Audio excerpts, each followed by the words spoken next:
जहाँ भगत मेरा पग धरी वहाँ धरूँ मैं हाथ, पाछे पाछे मैं चलूँ कभी न छोड़ूँ साथ। तो हमारे कृष्ण कन्हैया जी विष्णु भगवान जी कहते हैं कि 2 कदम तो बढ़ा मैं तेरे साथ हूँ। राधे राधे, हरे कृष्णा। कैसे हो आप सब? आशा करते हो सब ही लोग बढ़िया होंगे, मस्त होंगे, स्वस्थ होंगे और कान्हा जी की सेवा कर रहे होंगे। तो प्यारे भक्तों, हरि वल्लभ एकादशी, जिसे कि हम परमा एकादशी भी कहते हैं, पुरुषोत्तम मास के कब है, तो आइए जान लेते हैं और किस तरह से हम अपने लड्डू गोपाल जी को स्नान कराएंगे हरि वल्लभ यानी कि परमा एकादशी पर। तो हम दही से स्नान कराने वाले हैं लड्डू गोपाल जी को। सबसे पहले हमने प्रात ले लिया है, उसमें एक स्वास्तिक बना लिया है चंदन से। फिर हम दही से स्नान कराएंगे। पहले स्वच्छ जल से स्नान कराया, फिर दही से स्नान कराएंगे, फिर स्वच्छ यानी कि साफ पानी से स्नान कराएंगे। उसके बाद में हमें पूजा की तैयारी करनी है, यानी कि व्रत कथा भी सुननी है और सभी यानी कि जो सामग्री होती है वो इकट्ठा करनी है। तो आइए जान लेते हैं कब परमा यानी कि हरि वल्लभ एकादशी कब है और कब हमें व्रत करना है, कब व्रत का पारण करना है। तो प्यारे भक्त, 12 यानी कि 11 अगस्त की हरि वल्लभ एकादशी है। तो लगती हुई एकादशी का व्रत अच्छा होता है, उतरती हुई एकादशी का व्रत अच्छा नहीं होता है। तो कल लगती हुई एकादशी है, यानी कि एकादशियाँ 2 हैं। तो हर बार यही असमंजस रहता है कि 11 के 12 के। तो इस बार पूरा पक्का कंफर्म हो गया है कि 11 अगस्त की ही एकादशी है, जिसे कि हम हरि वल्लभ और परमा एकादशी भी कहते हैं। कहीं कहीं पर कामदा एकादशी भी कहते हैं कि जितनी भूख है उतने ही नाम एकादशियों के हो गए हैं। साल में 24 एकादशियाँ होती है। अगर अधिक मास होता है, पुरुषोत्तम मास होता है, तो एकादशियाँ 26 हो रही हैं। तो इस बार पुरुषोत्तम मास है तो 26 एकादशियाँ हो रही है। ये पुरुषोत्तम मास की हरि वल्लभ एकादशी, जिसे कि हम परमा एकादशी भी कहते हैं। तो 11 वो एकादशी का जो व्रत होता है हमारा 3 दिवसीय होता है। दशमी की तिथि से ये व्रत शुरू हो जाता है। दशमी की तिथि में हम सरवोज कर लेते हैं और शाम के समय भोजन दिन ढलने से पहले करते हैं और यानी कि बिना लहसुन प्याज का ही भोजन हमें करना चाहिए, सात्विक बिल्कुल। तो हम एकादशी की तिथि में सुबह उठेंगे, ब्रह्म मुहूर्त में उठेंगे, अपने घर की साफ सफाई झाड़ू वगैरह करके नित्य व्रत अपने सभी कामों से निमट करके यानी कि नहा धो करके हम जाएंगे मंदिर में। घर में ही जो मंदिर होता है तो वहाँ पर हम साफ़ सफाई करेंगे, पोछा वगैरह झाड़ पोछ जो भी करना है हमें वो करेंगे। फिर हम लड्डू गोपाल जी को पंचामृत से स्नान कराएंगे। विष्णु भगवान का अगर आपके पास फ़ोटो है तो उनको पंचामृत से फ़ोटो को छींटे देंगे।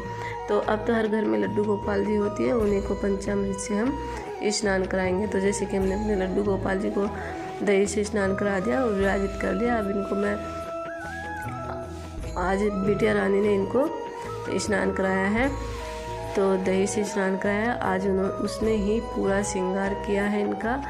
तो यहाँ पर श्रृंगार होता रहेगा, बातें होती रहेंगी। तो एकादशी की तिथि में हमें पूरे दिन ओम नमः भगवते वासुदेवाय मंत्र का जाप करते रहना है और हमें किसी की निंदा चुगली बुराई किसी की नहीं करनी है और सभी बुराइयों से बच करके रहना है। पूरे दिन ओम नमः भगवते वासुदेवाय मंत्र का जाप करना है और हम पूजा के समय भी भगवान जी को, लड्डू गोपाल जी को स्नान कराते हुए भी ओम नमः भगवते वासुदेवाय मंत्र का जाप करते रहना है। तो शाम के समय में हम भजन कीर्तन करेंगे, पूजा आरती भोग जो भी भगवान जी को लगाएंगे। और पूरी रात का जागरण नहीं कर सकते तो हम थोड़े बहुत भजन कीर्तन तो ज़रूर से कर सकते हैं। तो यहाँ पर सभी लड्डू गोपाल जी को वस्त्र धारण करा रही है बिटिया। सो गाइस, एकादशी का व्रत में सर्वोत्तम होता है, सबसे बढ़िया होता है। कहते हैं कि एकादशी का एकमात्र व्रत ऐसा होता है कि जो हमें सभी पापों से उबार देता है। और जो श्री हरि विष्णु की पूजा करते हैं, श्री कृष्ण भगवान की, विष्णु भगवान के भक्त हैं, वो एकादशी का व्रत करते ही करते हैं। इस दिन हम दान दक्षिणा का विशेष महत्व रहता है। एकादशी के दिन हम अनाज का दान करें, अन्न का दान करें, चावल का दान तो हम नहीं करते हैं। तो जो भी संभव हो वही आप अपने सामर्थ्य के हिसाब से दान करें। पक्षियों को दाना डालें और उनके लिए जल रखें ऊपर जलहरी में छत पे भर के। तो इस तरह से हमारा एकादशी का व्रत हो जाएगा। फिर हम द्वादशी की तिथि में उठेंगे सुबह के समय और नहा धो करके जैसे कि हमने एकादशी की तिथि में पूजा की है उसी तरह से हम पूजा करेंगे। उसके बाद हम व्रत का पारण करेंगे। जो हमने तुलसी दल भगवान जी के चरणों में अर्पण की है, तो एकादशी की तिथि में हम तुलसी दल यानी कि दशमी की तिथि में हम तोड़ के रख लेते हैं। एकादशी की तिथि में हम तुलसी दल नहीं तोड़ते हैं। तो जो तुलसी दल भगवान जी के चरणों में चढ़ाए होते हैं उसी को ग्रहण करके व्रत का पारण कर लेते हैं। अगर हमारा व्रत होता है अगले दिन का भी, तो तुलसी पत्र ग्रहण करके व्रत का पारण हो जाता है और अगले दिन का व्रत जो है ना शुरू हो जाता है। सो गाइस, आशा रखती हूँ कि आज की वीडियो बहुत अच्छी लगी होगी आपको। तो द्वादशी की तिथि में ब्रह्म मुहूर्त में उठेंगे, नहा धोकर के सभी कामों से नित्य व्रत होकर के भगवान जी के लिए भोग बनाएंगे और खिचड़ी या चावल या फिर मीठे चावल जो भी भोग लगाए तो चावल से बनी चीज़ों का ही भोग लगाए। तो आइए यहाँ पर मैं आपको दिखा देती हूँ, कुछ पूजा की सामग्री है और पूजा करते हुए दिखा देती हूँ, लेकिन साथ साथ में मैं आपको कथा भी सुनाती रहूँगी। तो आइए कर लेते हैं एकादशी की पूजा किस तरह से हम करते हैं और क्या क्या हमें सामग्री चाहिए। तो हमने यहाँ पर तिलों का तेल ले लिया है। जैसे कि मैं हर पूजा को तिलों के तेल से ही करती हूँ क्योंकि मेरे पास घी नहीं होता है। तो ये मैंने इत्र ले लिया है, सफ़ेद तिल ले लिए हैं, जल का लोटा ले लिया है, दिया ले लिया है, फूल ले लिया है, भोग ले ली। और ये सफ़ेद तिल इसलिए लिए हैं क्योंकि मुझे भगवान जी को आसन देना है। तो चावल का तो हम उपयोग करते नहीं हैं, भगवान जी को देना है आसन। तो यहाँ पर मैंने रोली, तिलक, मोली सारी चीज़ें ले ली हैं। आइए कर लेते हैं पूजा। तो सर्वप्रथम हम तिलों से भगवान जी को यानी कि जो हमने चौकी लगाई है उसको स्वच्छ कर लेंगे जल छिड़क करके, और सभी को हम तिलों का जो तिल लिए हुए हैं उनका आसन देंगे। तो इसी के साथ साथ में मैं आपको व्रत कथा भी सुना दूंगी। सो गाइस, एकादशी का व्रत बहुत उत्तम होता है, बहुत ही शुभ माना जाता है। तो देर न करके शुरू कर लेते हैं एकादशी की व्रत कथा। प्राचीन काल में भानव नाम का एक दानी तथा प्रतापी राजा था। वह प्रतिदिन ब्राह्मणों को 100 गाय दान किया करता था। उसी के राज में प्रभावती नाम की एक बाल विधवा ब्राह्मणी रहती थी। यह विष्णु भगवान और भगवान शंकर की परम उपासक थी। अधिक मास में नित्य स्नान करके विष्णु तथा शंकर भगवान की पूजा करती थी। इस बीच वह हरिवल्लभ एकादशी का व्रत भी करती थी। देवयोग से ब्रह्मवाहन और प्रभावती की मृत्यु एक ही दिन हुई थी। दोनों एक समय धर्मराज के दरबार में पहुँचे। धर्मराज ने उठकर प्रभावती का स्वागत किया, परंतु राजा का स्वागत नहीं किया। राजा को अपने द्वारा किए हुए दान पुण्य पर पूरा भरोसा था, परंतु अपना स्वागत न किया जाना राजा को यह बात बड़ी आश्चर्यजनक लगी। उसी समय व्यक्ति के कार्यों का लेखा जोखा रखने वाले चित्रगुप्त ने आकर प्रभावती तथा राजा को कर्म अनुसार विष्णु लोक और स्वर्ग लोक को जाने की बात बताई। राजा को यह सुनकर और भी आश्चर्य हुआ। राजा ने धर्मराज से इसका कारण पूछा। धर्मराज ने इसका कारण प्रभावती द्वारा हरिवल्लभ एकादशी का व्रत रखना बताया गया है। सो गाइस, हरिवल्लभ एकादशी का व्रत बहुत ही उत्तम होता है, बहुत ही पावन होता है। तो जैसे कि कहीं पर इन एकादशियों का व्रत नहीं रखते हैं, जैसे कि पद्मानी एकादशी हो गई जो कि पुरुषोत्तम मास में आती है, और आज यानी कि 11 अगस्त की है हरिवल्लभ एकादशी, जिसे कि परमा एकादशी भी कहते हैं। तो गाइस, एकादशियों के व्रत का बहुत ही महत्व होता है। तो ये तो मानव के मन की बात होती है कि वो किस तरह की सेवा कर सकता है। मानव सेवा कर सकता है या फिर दान दक्षिणा देकर। दान दक्षिणा अपने सामर्थ्य के हिसाब से दी जाती है और मानव सेवा भी अपने सामर्थ्य के हिसाब से की जाती है।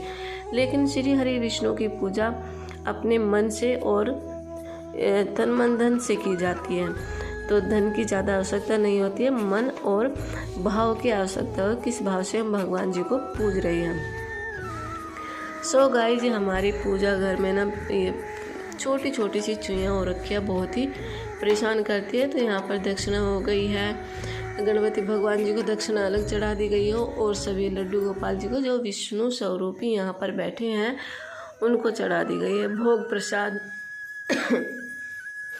आरती हो गई है तो आरती होगी।